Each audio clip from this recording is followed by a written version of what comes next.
আসসালামু আলাইকুম। কিভাবে তুমি তোমার রেজাল্টটি আজকে যে রেজাল্ট প্রকাশিত হয়েছে তোমাদের এসএসসি রেজাল্ট, এই রেজাল্টটি তুমি কিভাবে অনলাইনে তোমার মোবাইল ফোনের মাধ্যমে দেখতে পারো সেটা দেখাবো আজকে। তো চলো আমরা সেটা দেখে নিই। প্রথমে তোমার কি করতে হবে, তোমার গুগল সার্চ বারে তুমি ক্লিক করবা। গুগল সার্চ বারে একটা ক্লিক করবা। ক্লিক করার পরে তুমি এখানে লিখবা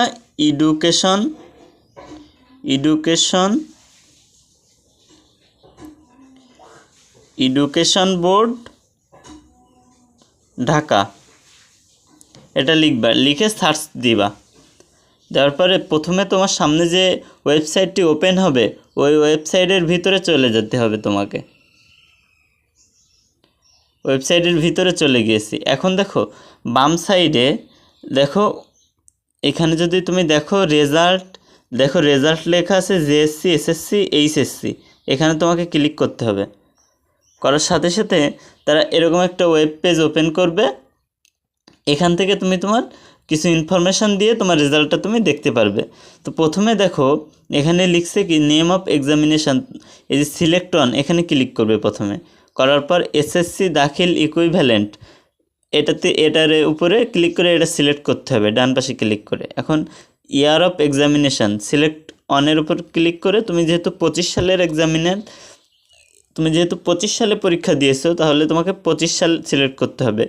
করে নেম অফ বোর্ড, তুমি কোন বোর্ডের, তুমি যশোর বোর্ড, মাদ্রাসা বোর্ড, রাজশাহী বোর্ড, নাকি যে বোর্ডের তুমি সেই বোর্ডের দিয়ে দিবে। ধরো তুমি ঢাকা বোর্ডের, তাহলে এখানে ঢাকা সিলেক্ট করবে। করার পর টাইপ অফ রেজাল্ট, তুমি কোন রেজাল্ট দেখতে চাচ্ছ, তুমি তোমার নিজস্ব রেজাল্ট দেখতে চাচ্ছ না সেন্টার রেজাল্ট দেখতে চাচ্ছ। তো আমরা এখন চাচ্ছি আমাদের নিজেরটা দেখতে, সুতরাং ইন্ডিভিজুয়াল ডিটেইলড রেজাল্ট, এই যে রিজাল্ট প্রথমটাতে ডান পাশে ক্লিক করবা। করার পর দেখো এখানে রোল নম্বর আসবে, যে রোল নম্বর, এখানে তোমার রোল নম্বরটা দিতে হবে। তোমার রোল নম্বর কত, তুমি এরকম তোমার 6 ডিজিটের যে রোল নম্বরটা আছে এখানে তুমি সেটা বসিয়ে দিবা। বসানোর পরে এখানে তোমার বসাতে হবে রেজিস্ট্রেশন নাম্বার অফ এক্সামিন, এই যে রেজিস্ট্রেশন নাম্বার, ধরো তোমার যে রেজিস্ট্রেশন নাম্বারটা আছে সেটা তুমি বসিয়ে দিবে এখানে। দেওয়ার পর এই যে type of the visible on the, মানে এই যে এখানে রিফ্রেশ করতে বলতেছে, রিলোড দিতে বলতেছে। হ্যাঁ, এখন দেখো 8960 লেখা এই যে ইমেজের ভিতরে, এই যে ইমেজের ভিতরে যেটা লেখা থাকবে, এই যে রিলোডের বাম পাশে ইমেজের ভিতরে যে ডিজিট লেখা থাকবে, তোমাকে এই যে টাইপ দি নাম্বার এখানে ওইটা বসাতে হবে। এখানে কত আছে 7960।